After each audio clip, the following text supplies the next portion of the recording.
इन दिनों देश एवं प्रदेश में भारतीय जनता पार्टी की सरकार है, तो वहीं आरएसएस के छात्र संगठन अखिल भारतीय विद्यार्थी परिषद द्वारा कुछ दावा किया जा रहा है, कुछ कहा जा रहा है। अखिल भारतीय विद्यार्थी परिषद के राष्ट्रीय महामंत्री ने कहा है कि हम यूपी के भ्रष्ट एवं दागी कुलपतियों की सूची जारी करेंगे और उनकी रैंकिंग तय करेंगे कि कौन कितना भ्रष्ट है। इस दरमियान हमारे साथ बातचीत करने के लिए मौजूद है अखिल भारतीय विद्यार्थी परिषद के उत्तर प्रदेश के मंत्री आकाश पटेल जी। आइए इनसे समझते हैं कि यह लोग कौन सी सूची जारी करने जा रहे हैं और इन लोगों का क्या कहना है इस मुद्दे पे। आप लोग एक सूची जारी करने जा रहे हैं भ्रष्ट कुलपतियों की, इस पे क्या कहेंगे आप?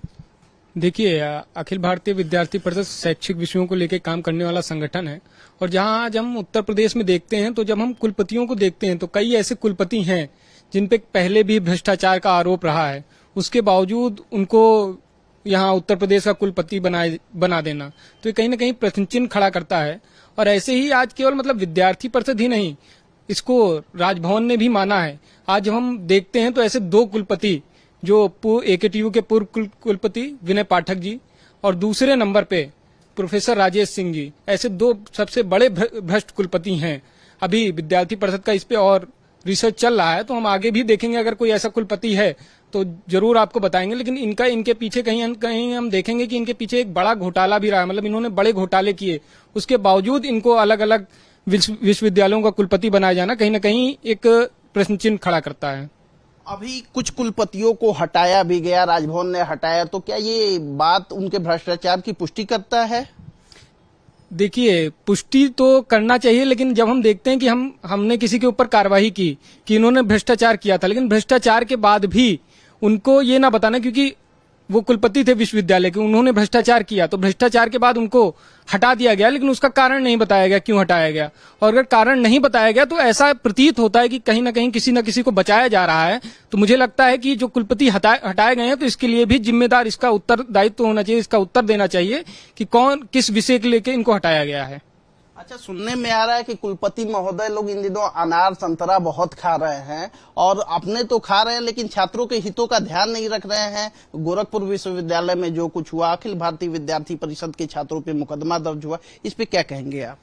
देखिए, अभी क्या है कि गोरखपुर विश्वविद्यालय के जो कुलपति हैं प्रोफेसर राजेश सिंह जी, वो कहीं ना कहीं एक भागा दौड़ कर रहे हैं और वो सबसे अव्वल आना चाह रहे हैं, चाहे वो भ्रष्टाचार हो, चाहे शैक्षिक शिक्षा की दुर्दशा करना हो और चाहे किसी भी विषय को लेके हो। गोरखपुर विश्वविद्यालय की जो फीस MA की 5,000 रुपये फीस थी, उसको बढ़ा के 22,000 कर दिया। जो जर्नलिज्म की फीस 5 से 10,000 के बीच आसपास थी, उसको 33,000 कर दिया। तो कहीं ना कहीं हम देखेंगे तो चाहे भ्रष्टाचार हो, चाहे फीस वृद्धि को लेकर हो, चाहे कोई भी शैक्षिक समस्याएं हो, प्रोफेसर राजेश सिंह किसी भी चीज में पीछे नहीं हटना चाह रहे हैं। हर चीज में वो अव्वल आना चाह रहे हैं, चाहे वो भ्रष्टाचार का विषय हो, शैक्षिक विषयों को खत्म करने का विषय हो, क्योंकि हम सभी लोग ये जानते हैं कि गोरखपुर विश्वविद्यालय का एक बहुत गौरवशाली इतिहास रहा है। इसीलिए आज कहीं ना कहीं हमको भी पीड़ा हो रही है और एक सामान्य से छात्र को यह पीड़ा हो रही है। जो गोरखपुर विश्वविद्यालय में कुलपति द्वारा कृत्य किया जा रहा है वो अत्यंत ही शर्मनाक है। इसको लेकर विद्यार्थी परिषद का कार्यकर्ता जब वहां एक सामान्य ज्ञापन के माध्यम से उनसे मिलना चाहता है तो वो मिलते नहीं है, लेकिन उसके बाद जब विद्यार्थी परिषद के कई प्रयासों के बाद भी वो जब नहीं मिलते हैं तो विद्यार्थी परिषद को एक शांतिपूर्ण प्रदर्शन करने के लिए बाध्य होना पड़ता है। लेकिन उस शांतिपूर्ण प्रदर्शन के बावजूद वो कहीं ना कहीं विद्यार्थियों पर लाठीचार्ज कराते हैं, ऐसे मुकदमे लिखवाते हैं। लेकिन विद्यार्थी परिषद कानूनी प्रक्रिया को लेकर कदापि भी पीछे नहीं हटेगा। जो न्याय की प्रक्रिया है उसको हम लोग करने वाले हैं। जब फीस वृद्धि की बात आप कर रहे हैं कि फीस बढ़ा दी गई, तो ऐसे में दलित, दमित, शोषित, वंचित किसान का लड़का कैसे पढ़ेगा जब कुलपति फीस ही बढ़ा रहे हैं? इस पे क्या कहना है आपका? इसी को लेकर विद्यार्थी परिषद हमेशा से सन 1949 से जब से विद्यार्थी परिषद का गठन हुआ है तब से छात्र हितों को लेकर जब भी बात आई है तो विद्यार्थी परिषद सबसे पहले आवाज उठाई है छात्रों के हितों को लेकर। और आज भी विद्यार्थी परिषद पीछे नहीं हटेगा, चाहे जिस वर्ग का हो वो छात्र है और हमारे लिए छात्र सबसे ऊपर है। और छात्रों की लड़ाई में विद्यार्थी परिषद कभी पीछे नहीं हटेगा, उनकी आवाज उठाता रहेगा।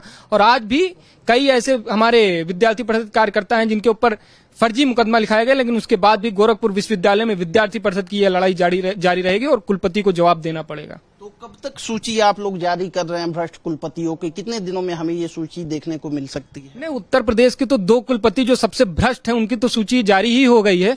बाकी और जो ऐसे कुलपति हैं उसको विद्यार्थी परिषद जरूर आपको बताएगा। जब भी ऐसे कुछ नाम आएंगे तो विद्यार्थी परिषद जरूर आपको अवगत कराएगा। हमसे बातचीत करने के लिए मौजूद थे उत्तर प्रदेश अखिल भारतीय विद्यार्थी परिषद के प्रदेश मंत्री आकाश पटेल, जिनका कहना है कि जल्द ही और भ्रष्टाचारी कुलपतियों की सूची जारी की जाएगी। आपको बता दें कि अखिल भारतीय विद्यार्थी परिषद का छात्र हितों को लेकर बहुत ही गौरवशाली इतिहास रहा है। ऐसे में अखिल भारतीय विद्यार्थी परिषद के छात्रों पर भाजपा के ही सरकार में मुकदमा दर्ज किया जाना कहीं ना कहीं कुलपतियों की मंशा पे सवाल उठाता है। कैमरा पर्सन सरबजीत सिंह के साथ दिव्येंदु राय, भारत एक्सप्रेस, लखनऊ।